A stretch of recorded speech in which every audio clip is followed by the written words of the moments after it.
right, we have a price floor set at $80. Graph and calculate the surplus and the deadweight loss caused by the price floor. Okay. All right. Now, let's do some calculations first. So we're going to need to draw the graph. We're going to need to know the equilibrium, quantity, and price. And then we're also going to need to know the, at this price, what will be the, at the price control price, what would be the quantity supplied and quantity demanded. Okay, so we'll do some calculations first. All right, so I'll do the equilibrium.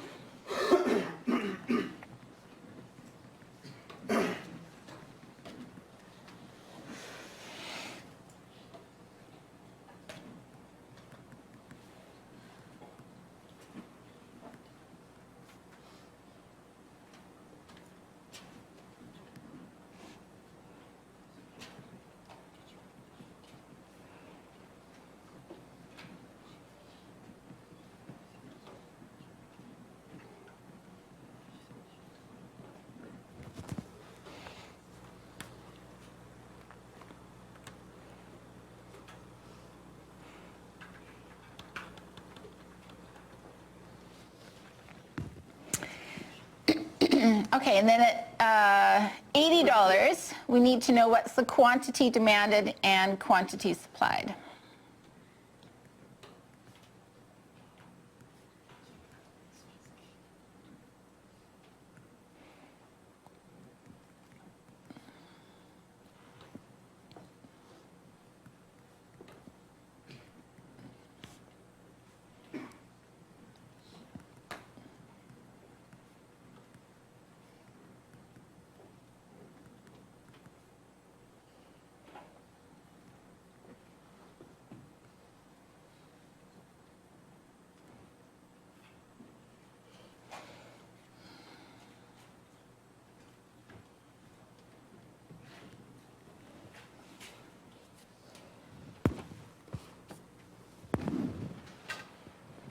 All right, okay, so now we can start drawing the graph.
All right, and it says to calculate the surplus, meaning just the difference between the two quantities. So that would be 200 minus 40.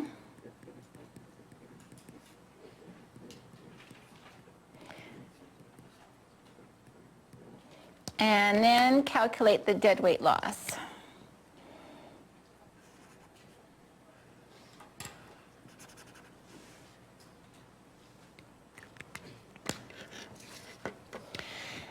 Now, for that one, we need one more number, which is called the supply price at 40. We need to know this here. So that would be called the supply price at 40. And so you just use the supply function and the quantity of 40.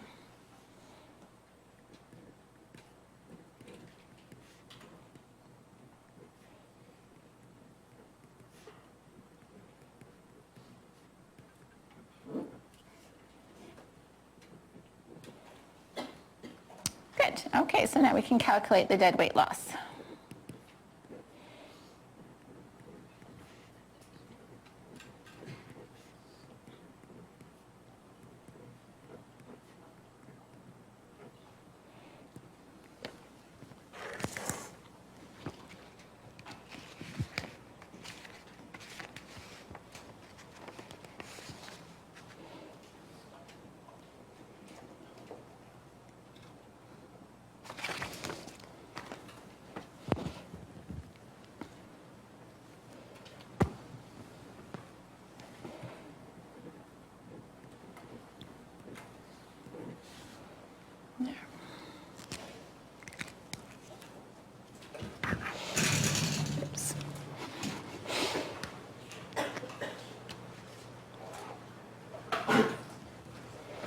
All right, any questions?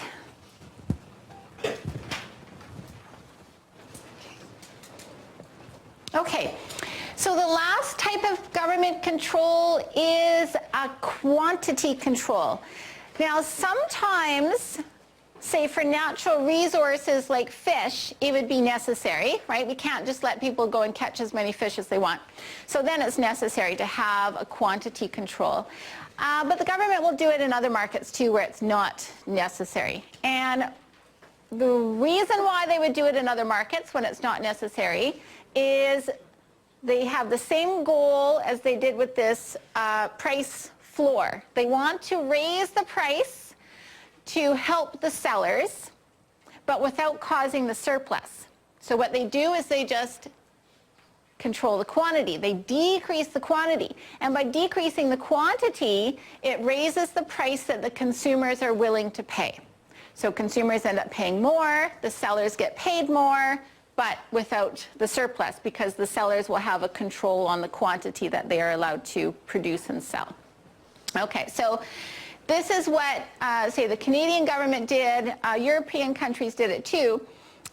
When, after they had price floors on like dairy products and eggs, and then they had all this surplus and it just all went to waste, and so they said, okay, that's a bad idea. So let's decrease the quantity instead. Okay, so in Canada, for milk, for example, you're not allowed to just get a cow and start selling milk. You need to have a license, and the number of licenses is restricted. Okay.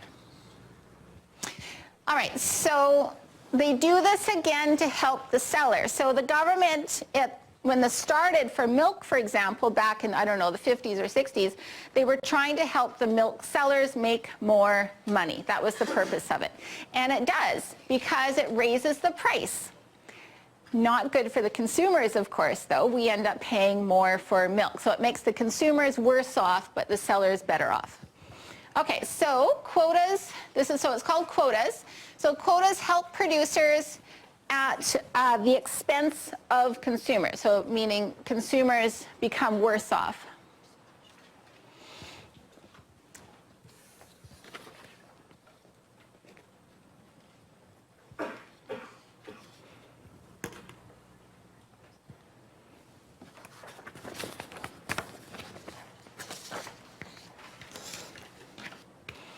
Okay, so it restricts the total quantity.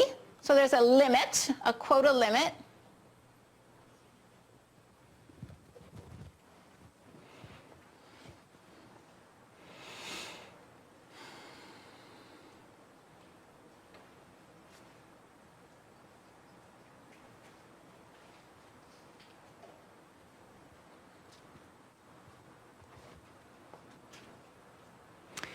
And producers have to have a license. Okay, so maple syrup is another example. Now the maple syrup market is controlled by, I think they're in Quebec, because that's where most of the maple syrup is produced.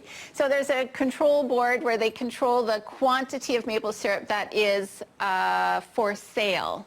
Now maple syrup is a little harder to control the actual quantity though, because the trees will keep growing regardless of who says what. So what they do is if there's any extra maple syrup, is that they're not allowed to sell it. And so there's this big warehouse in Quebec where they will keep the extra maple syrup. And then the other picture there is taxi cabs. So not Uber and Lyft, but like traditional taxi cabs also have a quota, and you have to have a license to have a taxi cab. Okay, so the quantity is limited. So quotas limit the quantity to less than the equilibrium quantity.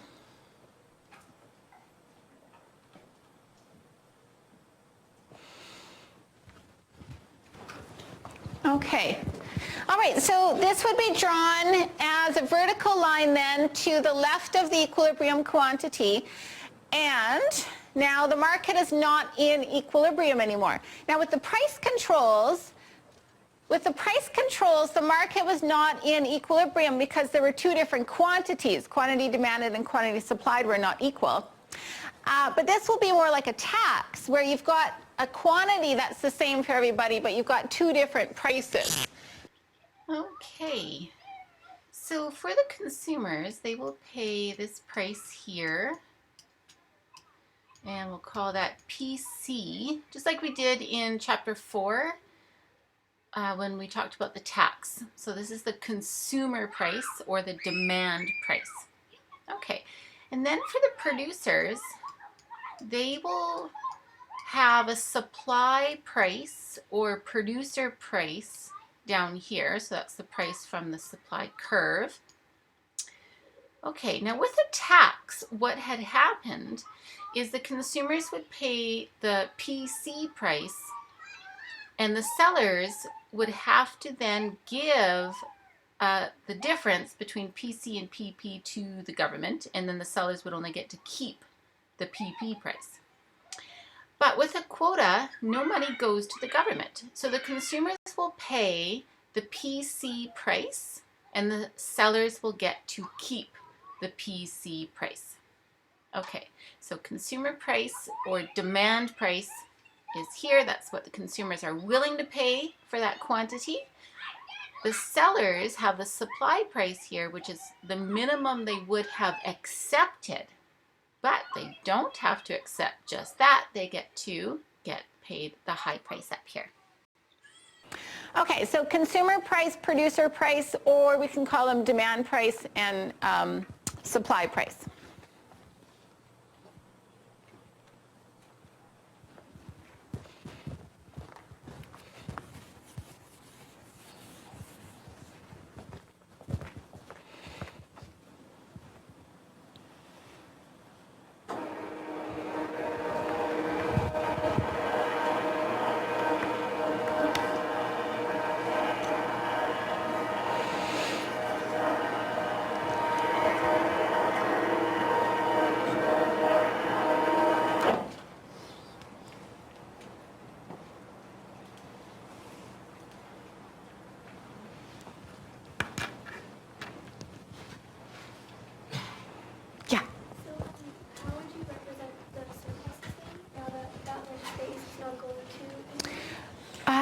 So there is no more surplus because the quantity is going to be at that quota control.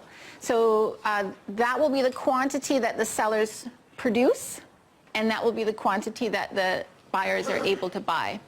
So the market's not in equilibrium, but it's not because the quantities are different. The two quantities that are available for the buyer and the seller are exactly the same. It's that there's a disequilibrium in the price. So there's a higher price that the consumers are willing to pay, and then the lower price that would be the minimum the seller would have accepted. Now normally at the equilibrium those prices are the same, but now they're going to be different. And so normally at the equilibrium that price is equal to the marginal cost of the last unit for the seller. So at an equilibrium the seller's not actually making a profit on that very last unit. But now they are going to make a profit because here's the price the consumers pay them, and this is their marginal cost. So they're going to be making a nice profit. All right. Okay, so yeah, so milk.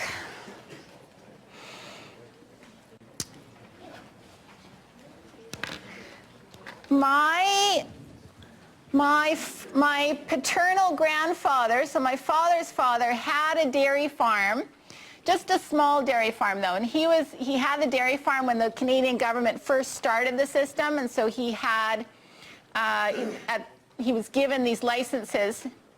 And my dad said the government keeps very tight control over the number of cows you had. So if my grandfather's cows had a baby cow, he had to fill out paperwork and send it to the government to tell the government that he had a new baby cow. So they definitely controlled it quite tightly. All right. Now, in this market, we have an equilibrium here, $5.10, and this is millions of jugs of milk. And so in the table, we can see that here, $5, quantity 10, so that would be the equilibrium. But there's a quota at 6 million jugs. Now, at 6, then we can see that the consumers will be willing to pay a price of 7, even though the supply price, or the minimum price that the sellers would have accepted, is only $3. Okay, so this is our PC and PP, and we can see it in the table as well. So at a quantity of 6 for demand, at a quantity of 6, consumers are willing to pay the price of 7. And quantity supplied, when at 6, they would have supplied it for as little as $3 per unit. But they get paid 7. So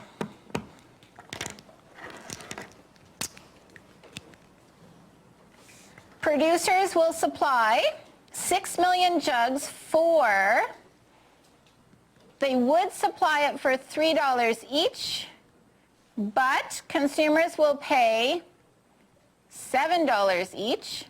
And so that difference is going to be a profit, and we call it quota rent. So quota rent is the extra profit that they're earning just by having that quota license. Okay, so they will earn $4 of quota rent.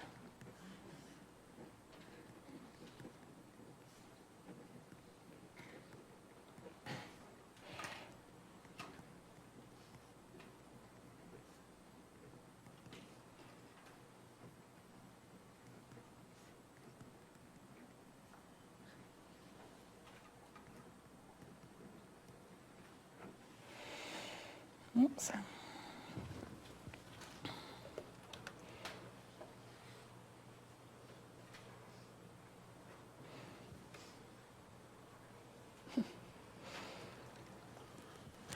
No, that's okay.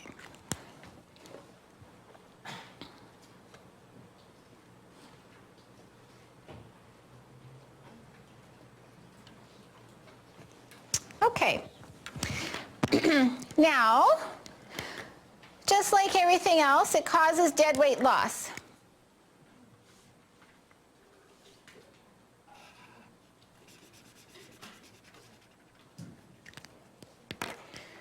So that would be the deadweight loss. And then the surplus would be on the other side.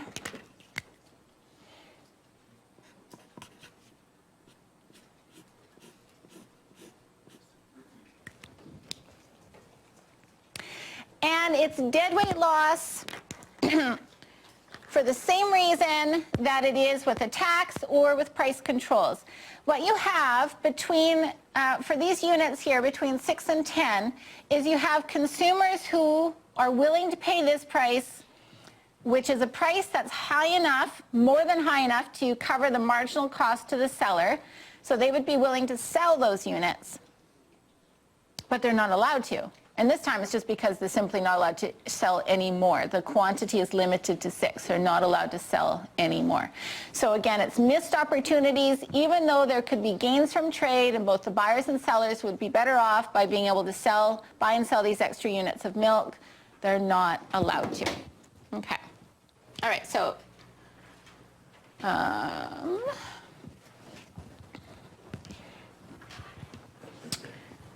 there we go. Oh, no. There we go. Okay. So for the units of milk between 6 and 10, the demand price is higher than the supply price.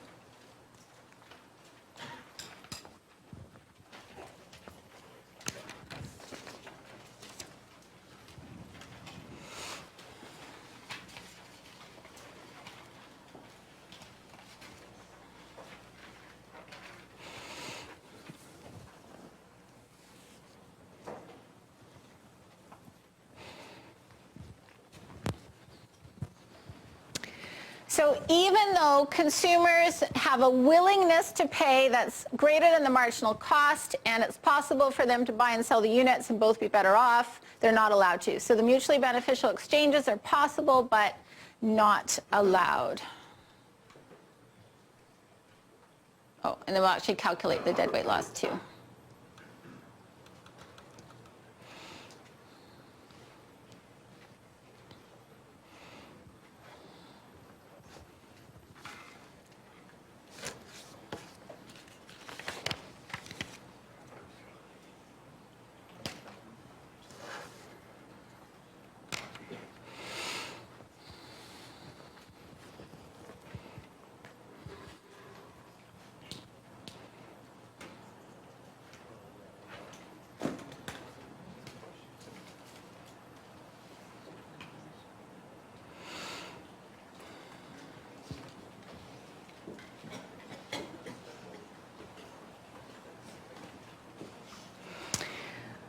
Okay, so the quotas cause deadweight loss again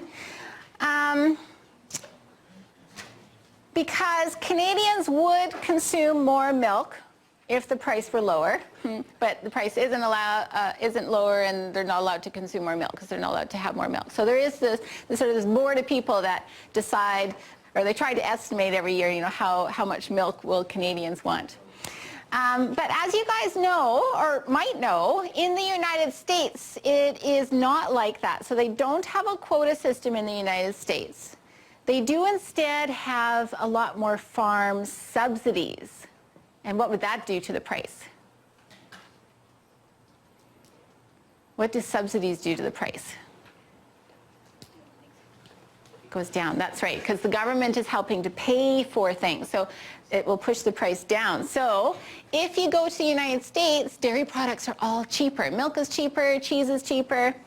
So Canadians, especially ones who live like right next to the border, will often go across the line to get dairy products. Now, not lately so much because our exchange rate isn't so good against the US dollar. So really, like right now, probably the two prices are about the same.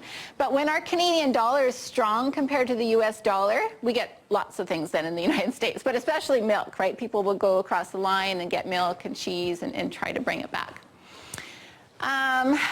Which then leads to some illegal activity because there is a legal limit to how much milk and cheese you're supposed to be bringing back into Canada when you go down there.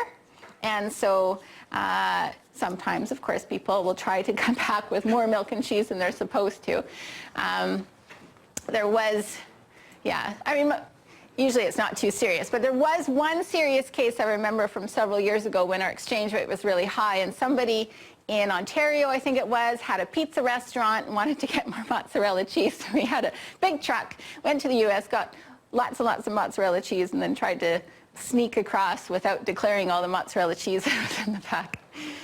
And then maple syrup too, there was a major crime to do with maple syrup. So I said that with maple syrup, if there's any extra maple syrup that they don't want to sell each year, they put it in a big warehouse, and it's in big barrels.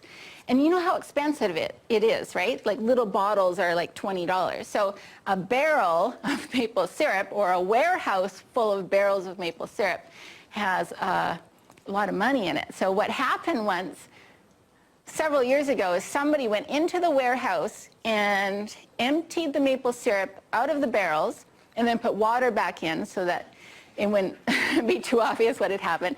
Took all the maple syrup, went to the United States and sold it all. But they got caught, so they were in big trouble for that. Yeah. But anyway, if there were no quota, if there was no quantity control, that kind of stuff wouldn't happen, right? But when there's government control, stuff like that will happen. Okay. Now,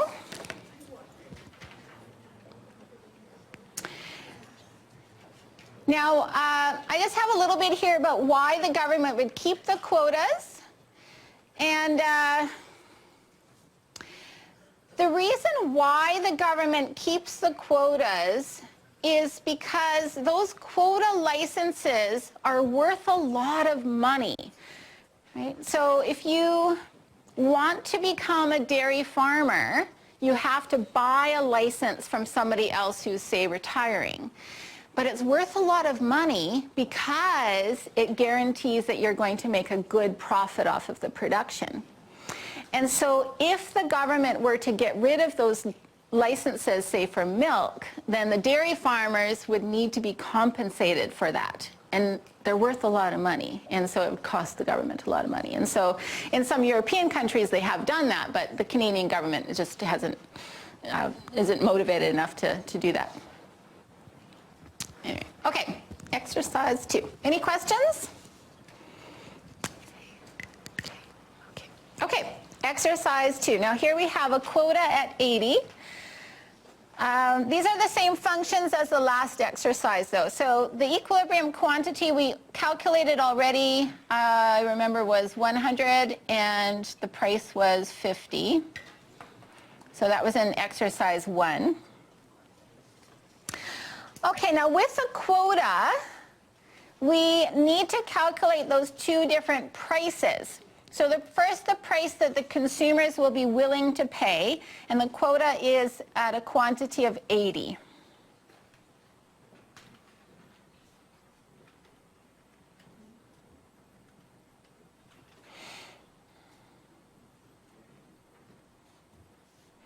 And then the supply price. Oops, I forgot a 0 there. 80.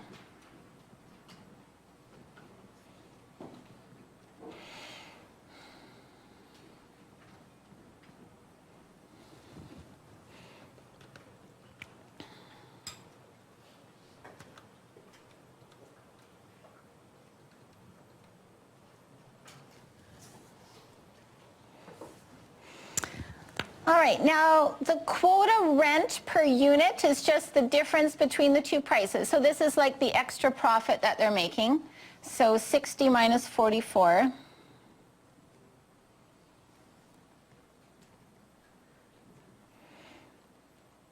And then for total quota rent, you just multiply that by the quantity of the quota. So $16 times 80.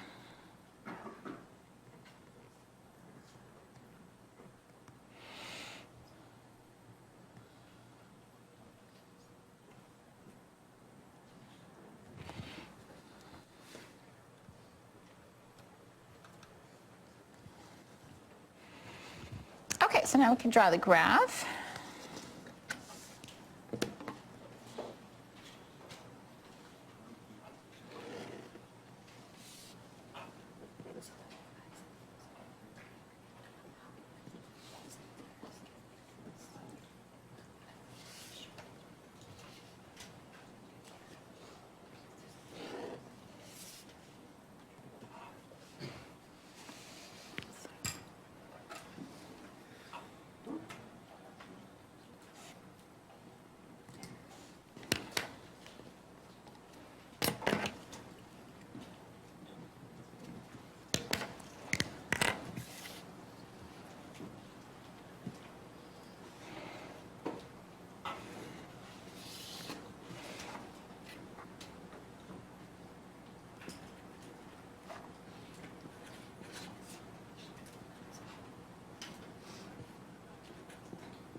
Okay, and then we'll calculate the, says dead weight loss and total surplus.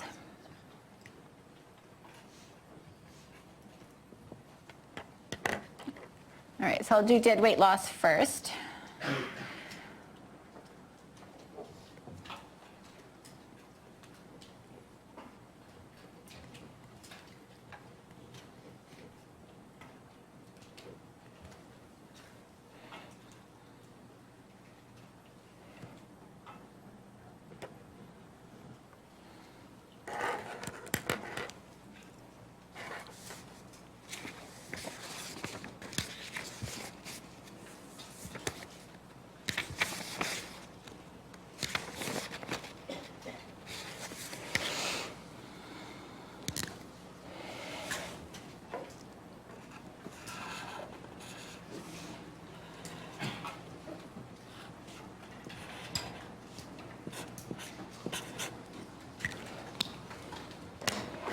right, and then the total surplus will be this trapezoid shape.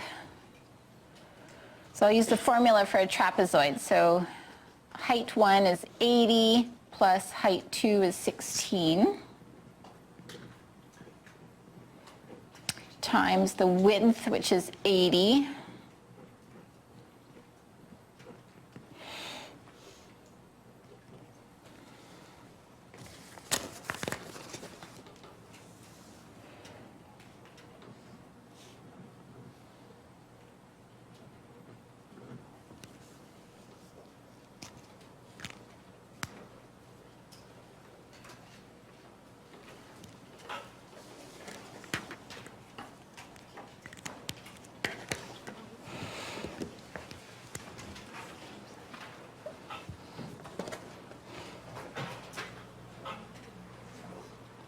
All right.